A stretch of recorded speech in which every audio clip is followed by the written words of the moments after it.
اپنے تمام تر پوٹینشل کو جس کے سامنے جھکایا جائے وہ رب اور الہ کہلاتا ہے۔ آپ اپنی انتہائی قوتیں تب دے سکتے ہیں جب آپ اس کو دل سے رب تسلیم کر لیں، جب آپ یہ جان جاتے ہیں کہ بنانے والے نے مجھے ایک شاہکار تخلیق کیا ہے، اور اس شاہکار کو آپ اس ذات باری تعالیٰ کے سامنے جھکا دیتے ہیں، تو کائنات میں اس سے خوبصورت منظر اور کوئی نہیں ہوتا۔ یہی وہ مقام ہوتا ہے جب خود رب بھی فرشتوں سے کہتا ہے، دیکھو میرے بندے کو، یہی وہ مخلوق ہے جس کو پیدا کرنے پر تم راضی نہیں تھے، مگر اب یہ میرے سامنے سجدہ ریز ہے۔ آپ نماز پڑھتے ہوئے کبھی اپنی باڈی لینگویج پر غور کریں۔ سب سے پہلے ہم تکبیر تحریمہ کے لیے ہاتھ اٹھاتے ہیں۔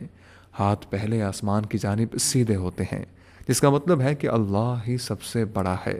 اس کے بعد ہاتھ پیچھے کی جانب جاتے ہیں، جس کا مطلب ہے کہ سارے غم اور تفکرات کو میں اپنے پیچھے دھکیل کر اللہ کے دربار میں حاضر ہوتا ہوں، اور میرے غموں اور تفکرات کی اس کے سامنے کوئی حیثیت نہیں ہے۔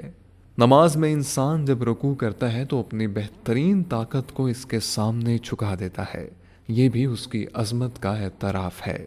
وہ بہترین حالت جس میں انسان اپنا آپ اپنے رب کو دے دیتا ہے وہ سجدے کی حالت ہے، جس میں پورا جسم جھک جاتا ہے کہ پہلے آپ نے گھٹنے زمین پر ٹیک دیے اور اپنے آپ کو عاجز ظاہر کیا۔ اس کے بعد ہاتھ جن سے آپ کی جسمانی قوتوں کا اظہار ہوتا ہے وہ بھی بچھا دیے۔ ناک جو عزت کی علامت سمجھی جاتی ہے وہ بھی اس کے سامنے رکھ دی، اور پھر ماتھا یعنی عقل و شعور جس کی بدولت انسان قابلیت اور کامیابیاں حاصل کرتا ہے، اس کو بھی رب کی چوکھٹ پر رکھ دیا، اور زمین سے بھی اس کی حمد و ثنا اور کبریائی بیان کرنی شروع کر دی۔ اس کے بعد اتحیات میں آپ اپنا سب کچھ رب کے نام کرتے ہیں کہ یہ زندگی اگر کسی پر قربان کرنے کے قابل ہے تو وہ اس کے علاوہ کوئی اور ذات نہیں۔ یہ اقتباس قاسم علی شاہ صاحب کی کتاب ابن مسلسل سے لیا گیا ہے۔ قاسم علی شاہ صاحب کی کوئی بھی کتاب منگوانے کے لیے اس نمبر پر رابطہ کیجیے۔